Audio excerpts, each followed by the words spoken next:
ouma en oupa sit op die stoep nou. What between two ferns, is hierdie soos between two wat is dit nou? kussings. Tussen twee kussings. Hier's my kussing en Nee, daar's jou hier's kussing. myne. Twee tussen kussings. Ja, tussen Tussenkussings. Stop daai. Welkom by episode 1 van Tussen Kussings.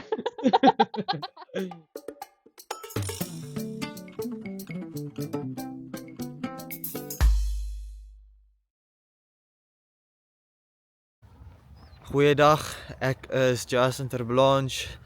Ek is die hoof van die anti-poaching eenheid hierso op 'n privaat plaas in die Oos-Kaap en ek is ook bekend as die Rhino Whisperer. Nou hier agter my sal julle sien is twee van my mooi renosters. My hoofkoei, my hoofbul, hier's Amanda. En net die diskant van my is my hoofbul Herbie. Ons is nou op pad om ietsie lekker te gaan eet.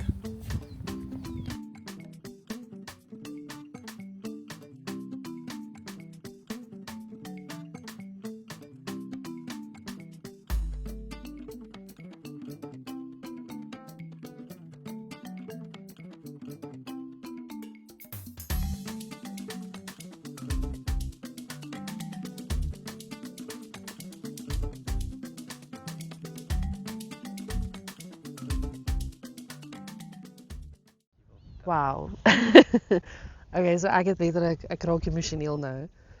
So Justin, die Rhino Whisperer, is letterlik in die veld by 4 renosters.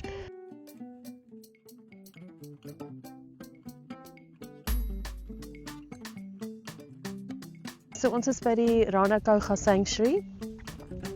Justin is die Rhino Whisperer en hy het ons uitgevat om die renosters te ontmoet. Hy loop letterlik nou in 'n veld saam met hulle.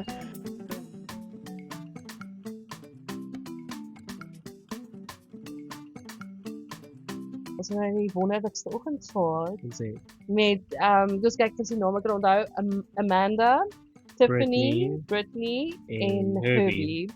Die 4 renosters wat hulle hier het. En natuurlik Justin wat die Rhino Whisperer is. Ja. En wow, is hy Hoe cool sou ek gewees het sy naam nie Rhino was nie. Nee, Rhino, Rhino. the Rhino Whisperer.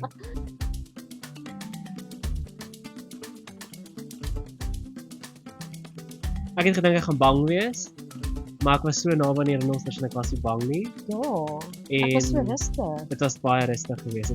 Dit was insane. Ek was ongelooflik emosioneel. Ja. Ek het 'n paar keer gehuil.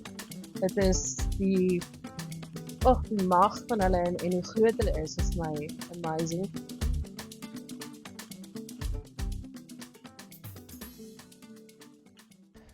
So die enetjie hier voor ons is Amanda. Sy is tussen 22 en 25 jaar oud en sy weeg so 1.9 ton. So hierdie is basies gewig en grootte van 'n koei renoster.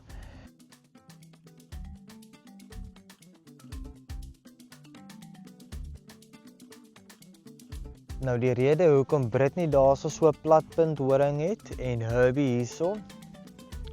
Ons het die honing gedoen in ons jare terug met hierdie renosters. Ek het nou toe ek hier aangekom het, was Amanda se horing het 'n platpunt gehad. Ons het hom al so uitgekerf. Want die ding is die horing groei terug, want dit is keratin. En hoe hy in daai vorm raak, is dit hang af van die renosters self. Want hulle doen die skierwerk en kerf hom uit in daai skerp punt. Maar Herbie se lyk so vanaf die plaas van waar ons hom gekry het vandaan doen die honing. Persoonlik, ek het nie die hart om dit te doen nie. Ek sal eerder my lewe in gevaar sit en my anti-poachers almal is hier. Ons weet hoekom ons hier is, sodat 'n renoster daarom soos 'n volle renoster kan lyk en hy lyk met sy horing. En die ding is, ek respekteer die plekke wat die honing doen. Praat hulle regtig nie sleg nie want hulle doen goeie conservation werk. Maar ongelukkig is daar 'n klein persentasie van stroopers wat nog steeds desperaat genoeg is om vir daai stompie te kom wat jy moet los wanneer jy 'n renoster onthoring.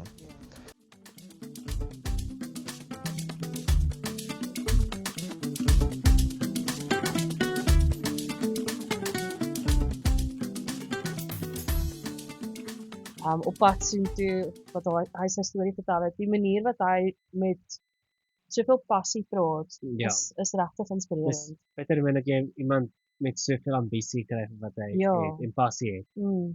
Dit was insane die manier hoe hy praat en ek het gegrap en gesê dit klink soos 'n rehearsed speech, maar dit is nie 'n rehearsed speech nie. Ja. Hy is so passievol oor wat hy doen en hoe hy dit doen. En natuurlik moes ons raak aan die negativiteit agter dit, wat natuurlik coaching is. Ja. En een van my vrae aan Dalton was eintlik wanneer gaan ons dit ophou, stroping noem en begin moord Moord noem. doen. 'n Renosterhoring is tegnies apart van die kobbeen van 'n renoster. So wat dit beteken is net soos ons vingernaels. Kyk, jy kan jou vingernaal afruk want daar's nie 'n been wat hom vashou nie, 'n senuwee wat hom vashou. Dit is net baie seer, maar jy kan. Selfs met die horing, hy is los op die gesig. Daar's senuwee wat hierso groei en daai horing groei uit dit uit.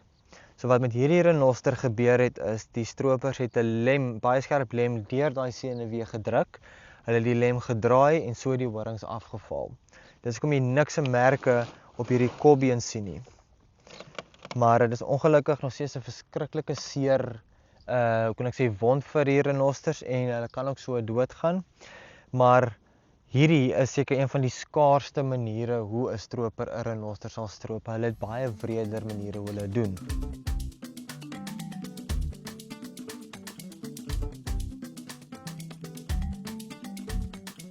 Hier gaan ons nou ietsie anders te raak sien as by die eerste een. So hierdie is nie 'n neusgat of enigiets nie. Neusgat is hier, mond is dan nou hier onder. Maar hierso is waar hulle met 'n ankle grinder om tot in sy gesig afgesaag het. Met so 'n tipe wond kyk jy fisies in die neusgat van die renoster in.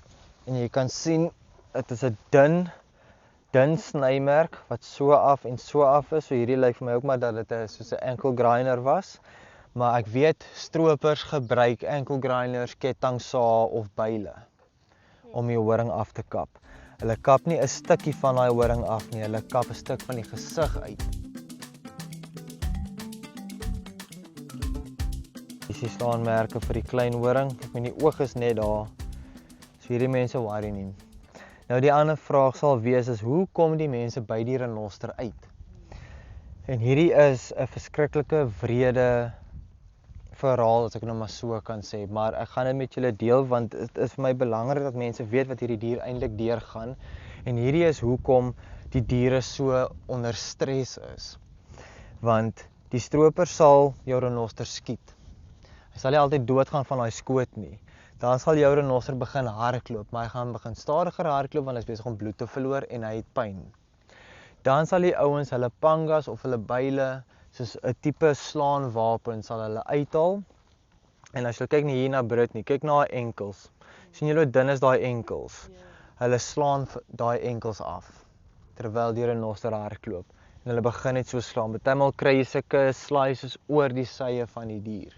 Maar baie keer dan mik hulle vir daai bene want dit is dun bene vir daai groot lyf. Dan sal daai renoster val.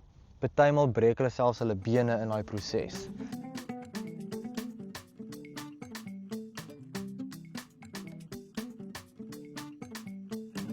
Dit was my onmenslik om te kan dink dat iemand dit kan doen.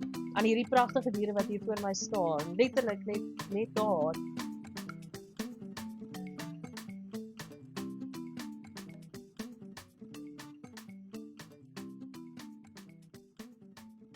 Ja, so daar is ongelukkig die hartseer van dit, maar die mooi daarvan is jy kyk na hierdie stelsel wat hulle uitbring het, Herbie wat nou nuut is. Hy's omtrent 6 jaar oud en binne 2 jaar behoort hy aan te deel en dan behoort daar nog renosters te wees en dit is een van die mooiste stories, alhoewel dit 16 maande vat vir 'n koe om 'n babatjie te hê wanneer sy baard vir 'n renoster is die waarheid agter dit laas jaar se stroper, hy was omtrent 1 dag gewees.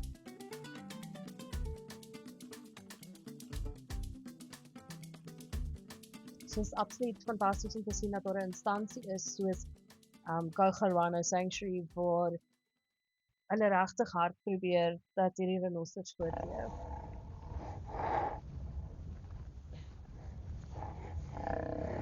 ons het nog gestaan en die geluide wat hulle maak en om hulle te sien was soos ons gesê is soos dinosaurs wat hier voor jou staan. Ja. Maar dit is regtig so mooi en dit is absoluut fantasties. So groot is wat hulle is en absoluut massief.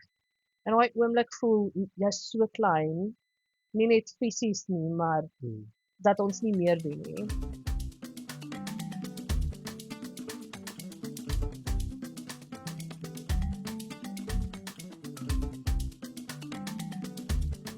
Ons het net 'n fantastiese maaltyd gehad. Adele is die chef hier, absoluut fantasties. Lekker sukkel smaak. Nog nooit in my lewe so gedebatteer oor 'n nagereg nie. Ja, dit Sit was 'n ons- bietjie van 'n ek het gedink is cremora tert. Ek Toe het dog ek gedink is is cheesecake. ja, en toe dog ons dis lemon meringue en toe word ons verkeerd bewys en gesê dit is Adele special. ja, alles in een. Behalwe daar's die cremora of kaas nie. Ja. So julle gaan met kom vra hier vir Adele om haar spesiale nagereg te kom maak. Justin het 'n sekere fluit wat hy gebruik sodat hulle weet dis hy wat nader kom ook. So of dit nou dag of nag is. Dis wat hulle hoor. Wow. Dis baie intimidating hoe hulle so aangeloop kom.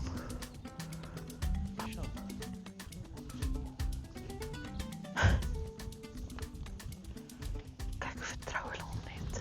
Hulle Dis fantasties. En dis definitief iets wat mense moet beleef en ondersteun. En ek dink ons albei is geraak vandag. Definitief. ja. Dit was 'n absolute fantastiese eer om Justin te ontmoet, om hier in Nosters te ontmoet, om te leer oor die landskap, leer oor hulle en meer te leer oor ja. die Kalgawana sanctuary. The man, the legend, Justin the Rhino Whisperer. The Rhino Whisperer.